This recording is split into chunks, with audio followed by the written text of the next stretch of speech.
আপনি কি Messenger use করেন? যদি মেসেঞ্জার ইউজ করে থাকেন, মেসেঞ্জারের ভিতরে বন্ধু-বান্ধবের মেসেজে বিরক্ত, তাহলে আপনি এই টিপস এ টিকটি কাজে লাগাতে পারেন। যদি এই টিপস এ টিকটি সঠিক মতন কাজে লাগাতে পারেন, তাহলে আপনি মেসেজ থেকে বিরক্ত অনুভব অনেক কমই করবেন। তো আপনাদেরকে আজ ২টো টিপস এ টিক সম্পর্কে বলবো। তো চলুন দেরি না করে টিপস এ টিপ ভিডিও শুরু করা যাক। প্রথমে চলে যাবেন আপনারা মেসেঞ্জারে। তো অলরেডি আমি মেসেঞ্জারে চলে আসছি। তো মেসেঞ্জারে চলে আসার পরে এখানে যদি আপনারা একটু খেয়াল করেন, তাহলে নিচের দিকে দেখতে পাবেন 3 ডট মেনু। 3 ডট মেনুতে আপনারা একটা ক্লিক করে দিবেন। 3 ডট মেনুতে একটা ক্লিক করার পরে এখানে দেখতে পাবেন প্রোফাইল সহ অনেক ইন্টারফেস ওপেন হয়েছে। এখান থেকে আপনারা যা করবেন, এখান থেকে আপনারা উপরের দিকে দেখতে পাচ্ছেন সেটিংস নামে একটি অপশন আছে। এই সেটিংস অপশনে একটা ক্লিক করে দেবেন। তো সেটিংস অপশনের ভিতরে ক্লিক করে দেওয়ার পরে এখানে আপনারা যদি এই যে অ্যাক্টিভ স্ট্যাটাস নামে একটা অপশন আছে, এটা যদি আপনারা যদি অন করে রাখেন, তাহলে আপনার বন্ধু বান্ধবরা আপনাকে অনলাইনে দেখতে পাবে এবং আপনিও সবাইকে অনলাইনে দেখতে পাবেন। আর যদি এটাকে যদি অফ করে রাখেন, তাহলে আপনি কোনো বন্ধু বান্ধবকেই অনলাইনে দেখতে পাবেন না এবং তারাও আপনাকে অনলাইনে দেখতে পাবে না। আমি যদি এখন একটু বেঁকে গিয়ে মেসেঞ্জারে গিয়ে আপনাদেরকে দেখাই, দেখতে পাচ্ছেন কেউ কিন্তু অনলাইনে নেই। আর আমি যদি আবার এই সেটিংসটা যদি আবার অন করে আপনাদেরকে দেখাই, এই যে দেখতে পাচ্ছেন অন করে দিলাম বেঁকে। এখন যদি আমরা এখানে আসি, দেখতে পাচ্ছেন আমার ফ্রেন্ডরা কিন্তু অনলাইনে দেখাচ্ছে। তো অলরেডি এটা ছিল প্রথম টিপস। এবার চলুন দ্বিতীয় টিপসে যাওয়া যাক। এখন দ্বিতীয় টিপস যাওয়ার জন্য আবার চলে যাবেন 3 ডট মেনুতে, এরপর সেটিংসে চলে যাবেন। তারপরে এখন আপনারা স্ক্রল ডাউন করে নিচে চলে যাবেন। নিচে চলে যাওয়ার পরে এখানে আপনারা একটা অপশন দেখতে পাবেন, চ্যাট হ্যাশ। এই চ্যাট হ্যাশ অপশনটি আপনারা যদি অফ থাকে তাহলে এটা অন করে দিবেন।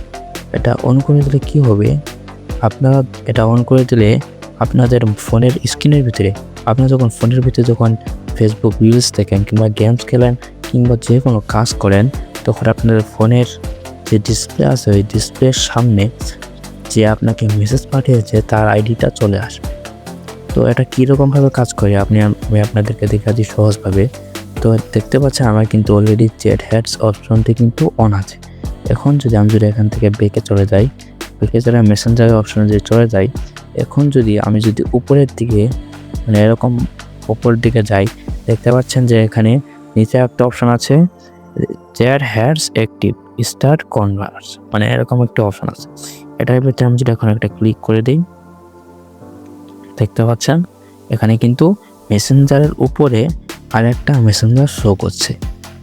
তা এখন আমি এখান থেকে একটা আইডি সিলেক্ট করি, যেমন SM মাশরাফি, আইডিটা আমি সিলেক্ট করে নিলাম।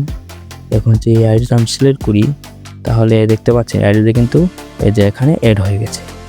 এখন আমি বেঁকে চলে যাই, দেখতে পাচ্ছেন আমাদের কিন্তু নতুন একটা ইন্টারফেস মেসেঞ্জারের উপর দিয়ে একটা মেসেঞ্জার ওপেন হয়ে গেছে। এখন আমি একেবারে বেঁকে চলে যাই, এখন আমি ফেসবুকে চলে যাই রিলস দেখার জন্য, তখন আমি একটা রিলস দেখছি, আমি ফেসবুকে ঢুকছি, এখন আমি রিলস দেখ,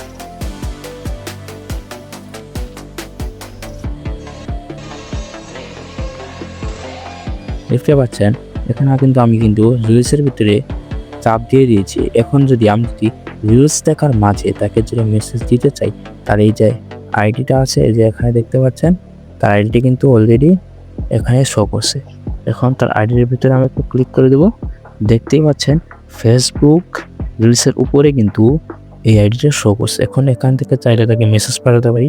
আর এই যে উপরেতে দেখতে পাচ্ছেন, এই দিকে আপনাদেরকে দেখিয়ে দিই, এই যে উপরে যে অপশনটা দেখতে পাচ্ছেন মেসেঞ্জার অপশন, আপনারা যদি এটার উপরে একটা ক্লিক করে দেন, তাহলে দেখতে পারেন পুরো মেসেঞ্জারের সব কিছু কিন্তু আপনার সামনে শো করছে। এখান থেকে আপনার যাকে খুশি মেসেজ পাঠাতে পারেন এবং কেউ যদি আপনাকে মেসেজ পাঠায়, ঠিক এরকমভাবে যে এটা যেরকম শো করছে এরকমভাবে শো করবে। তো আপনারা কাজের ফাঁকে ফাঁকে এরকম মেসেজ খুব সহজেই পাঠাতে পারবেন। তো আমি আবারও দেখিয়ে দিচ্ছি যে সেটিংসটা কীভাবে চালু করবেন। তো আমি মেসেঞ্জার অপশনে চলে গেলাম। চলে যাওয়ার পরে এই যে এখানে 3 ডট মেনু অপশন আছে, এখানে ক্লিক করবেন। তারপর সেটিংসের উপরে ক্লিক করবেন। একটু নিচে স্ক্রল ডাউন করে চলে যাওয়ার পরে এখানে আপনারা দেখতে পাবেন চ্যাট হ্যাটস নামে অপশন আছে। এই যে চ্যাট হ্যাটস নামে অপশন আছে, এটা কিন্তু অন আছে। আপনাদের অফ থাকবে অবশ্যই অন করে দেবেন। এই ছিল মূলত আজকের ভিডিও। তো ভিডিওটা যদি ভালো লেগে থাকে তাহলে অবশ্যই চ্যানেলটিকে একটি লাইক করে সাবস্ক্রাইব করে দেবেন।